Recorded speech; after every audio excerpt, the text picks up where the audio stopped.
Good morning, good afternoon, good evening, guys. Welcome to Otaku. Chris is talking. This is your weekly Boku no Hero Acaemia anime review. This is for episode 27. Now, if you're new to my channel, do subscribe as I make regular Boku no Hero Acaemia manga and anime content. So I think you may be interested in that stuff. So feel free to return next Saturday for my next anime review.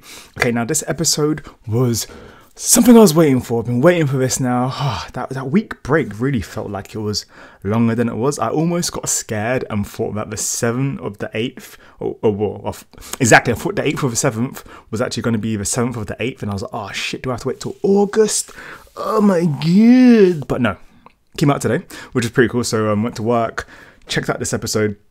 I'm a manga reader, so sorry if the hype doesn't seem as crazy hype on my face, but for me, the hype was more about seeing the development of Midori Izuku, and we've got to see that in this episode, and it's episodes like this where we finally get to see the shine, not finally, but we've seen how smart Midori Izuku is since the beginning of the series, how he thinks, how he just kind of rambles onto himself, how he takes in all the different pieces of information which may be directly shown to him, or maybe something that he picks up through his experience of just being a nerd, which almost to a point of where some people are saying that his Midori Izuku's quirk could be that he's a nerd. Like literally, that could be his quirk. And this is a manga reader as well. There's certain circumstances where I'm just kind of like, how is he that smart? But hey, he could just be a genius. You never know. Who knows? Imagine if it just manifested and suddenly you find out that he's a genius and he's super strong. That would be a very interesting combination of powers. But yeah, what are your thoughts on that? Would you want a hero whose quirk is smarts, considering that most shonen characters are strength, and considering that Izuku's current quirk right now is all for one? It's like that's super strength, and as well as God knows what else. And I say God knows what else purely because of the fact that if it's been passed down through 9 different people, Midori Izuku being the 9th person, there's bound to be a few other mixes of powers in there, because All Might actually stated several chapters ago, well, quite a few episodes ago, that people think that his quirk is super strength, but it isn't. It just happens to be that he has a form of super strength on top of that. And if it is super strength, how fucking strong is this guy? So yeah, so this episode really focused on Midori Izuku, understanding his quirk, and finding out more about All Might and Gran Torino. Find out the name of Midori Izuku's sensei is Gran Torino, and he is such a weirdo. He is bizarre. This is definitely a great title to give him. He's definitely bizarre. He definitely deserves to be one of the main characters in JoJo's Bizarre Adventure. He reminds me of, what is it? Is it Joseph Joestar? The second one? No, not Jonathan. So yeah, Joseph Joestar from the second series of JoJo's Bizarre Adventure. How but when he's older in season 4 and he's pretending to be stupid, but he's very powerful. Like, I love those kind of characters, those old senseis, those senpais who pass on their, like, I don't know, just their knowledge, but through their silliness. And we also kind of see, Midori Izuku basically lets us know that he notices that part of Gran Torino's personality was actually passed down to All Might as well, and the sense of how All Might pretends that he's always happy, like kind of smile on his face no matter what's going on, and that level of kind of acting or faking or just showing that it's almost kind of acting to let people feel like they're safe. If All Might is smiling, then everything's okay. So All Might's always smiling regardless of how bad the situation is. And you can kind of see that that's where it's come from Gran Torino. Well, that's what I got from this episode. If you guys think differently, once again, as always, let me know in the comment box down below. But I thought I liked that as well. We found out that the 7th passed away. The 7th. So Naruto. Is that a Naruto reference? But yeah, so we found out that the 7th successor of All for One. No, One for All. God, you got to be really careful with that. The 7th successor of One for All passed away, but we don't know why or how the 7th passed away. So this is like one of his little red herrings. Is it a red herring? Was the red herring bad? I don't know. I'm really. What time is it? It's fucking 12:38. So by the time you guys are watching, it's probably 1 o'clock in the morning. I'm not really that smart. So yeah, if it's a red herring, I don't know. Just basically clues about so the history and the past of All Might and how All Might kind of became who he is. We also found out from Gran Torino that All Might was able to control his strength, well, the quirk, from the get-go. So he didn't have the whole issue of fingers breaking and bones breaking and this breaking and that breaking.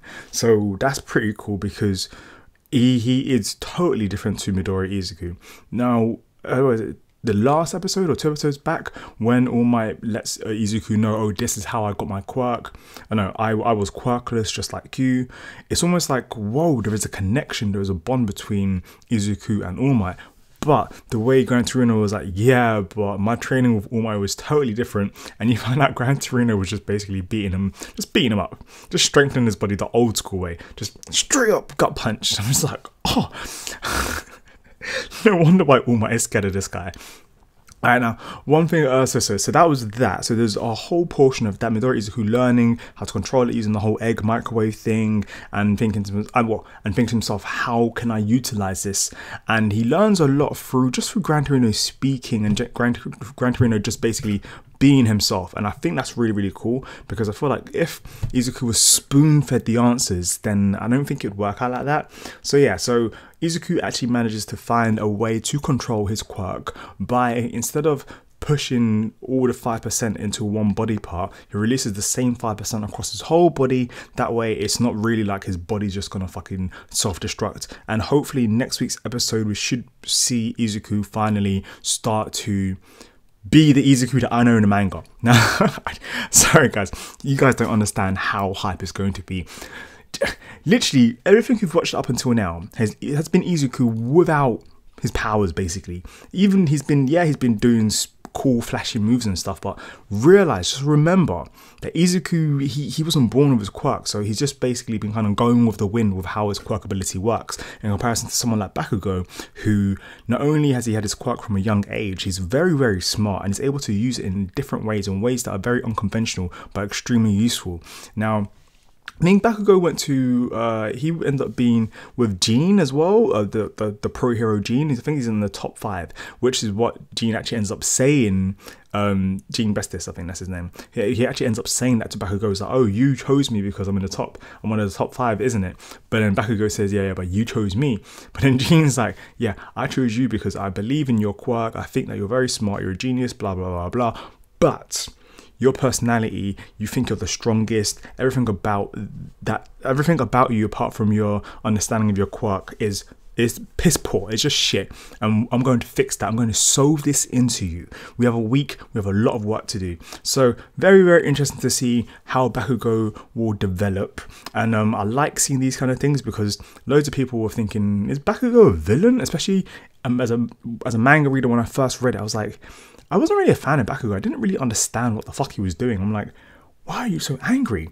But yeah, so hopefully as time goes on, you anime only watchers should get an answer for that. So that's pretty cool. So I really like seeing Bakugo and seeing him be put in his place as well, especially as he's in the world of pro heroes now. He's not the strongest, because when he was the strongest, he was a kid. And obviously All Might's shown this, and people like Todoroki have proven this to him as well.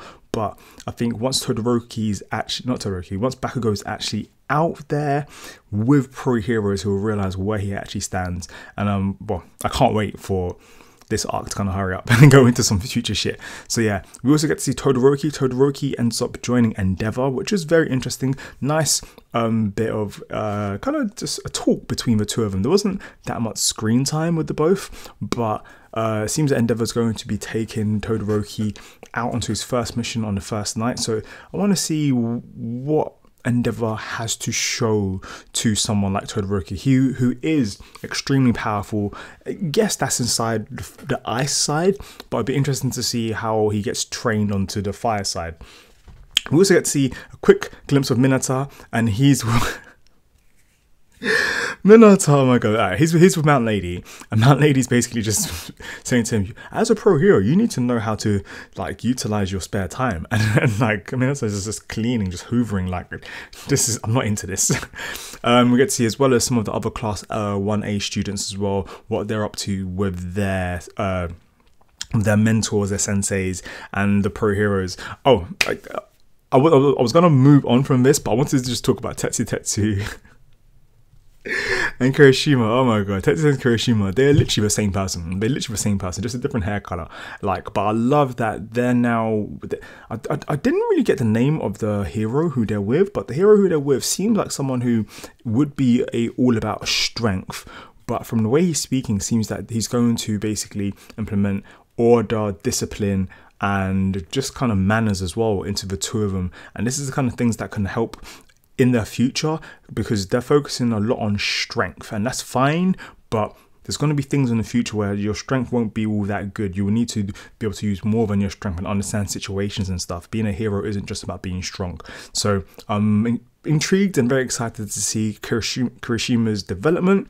And yeah, what else happened? Oh yeah, so we got to see Stain. Oh my god, how did I forget Stain? We got to see Stain. Stain actually went to go visit Shigaraki and listen to what Shigaraki had to say. Shigaraki, being Shigaraki, basically just said it how it was and was like, look, I just want to kill All Might, and I want to get rid of things and people that annoy me, like this kid, and just shows Midoriya Izuku, and it's kind of like, what the fuck? What did Izuku ever do to him? But Stain just says, look, you're the worst of the worst. It's people like you I don't actually like. What's the point of killing if there's no law? If there's nothing behind it, really? Like, basically, you're just a child. Why am I going to join you in your childish antics? And it looks like there's going to be a square off between the two of them. We see that Shigaraki speaking to somebody on the TV, so hopefully we'll get to see that very, very soon. But yeah, so that's pretty much kind of what happened. Overall, I thought this was a really good episode because we got to see parts from different students. We got to see what they're up to, a bit of character development with Bakugo, and how he's going to develop in the future, so I like that. We've got a little bit of Endeavor and Todoroki, so I like that as well. So it's basically, this episode was one of those episodes that kind of, it's like a build-up episode. This is what's going to push us into the next part of this series. This is the second half of season 2, so it should be pretty cool. Oh, Ida's still out there. He's very, very angry. Like, he's basically gone to the town of where his brother was taken out, was taken out, and he basically wants to get back at Stain, which isn't gonna be that easy. Hero killer Stain. If I don't get things like this, if Ida's brother was taken out, why the fuck does Ida think that he can take out this guy? Does he think that he's better than his brother? I don't really get it. Like, you'd think that he'd have some sort of plan or something. But anyways, hopefully this gets explained a bit more in the anime, because obviously in the manga I was reading it, but sometimes what I do when I'm reading a series that I really like, especially when I wasn't reviewing, I would skim read it so that when the anime came, I would be like, oh. But recently, as an anime and manga reviewer, I would have to like read it 3 or 4 times. But yeah, so that's about that. So this episode, really, really cool. Just more of a build-up episode.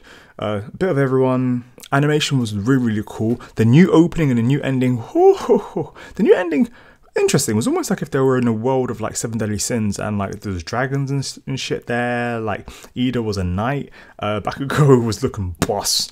Bakugo looked fucking sick. I want to just say that. In his whole, like, the outfit he had a dragon and everything. And Midoriya Izuku had like Excalibur or some bullshit. Like, I don't know what that was, but I would love to watch an OVA with that. What about you guys? If you would love to see an OVA with that, just say yes, no, or why not, or whatnot.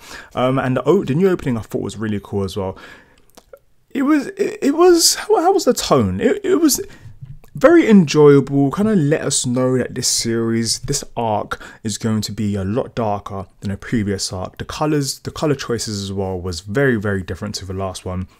The last one was extremely bright, all this whole sports festival kind of thing. This one was all like, just the colors were a lot darker, a lot more kind of like, I know, you just know that this series is going to be fucking epic. And I liked the interaction between Midoriya Izuku and All Might, and basically him passing off the one for all quirk to him, and get to see Izuku's kind of design when he's got it activated.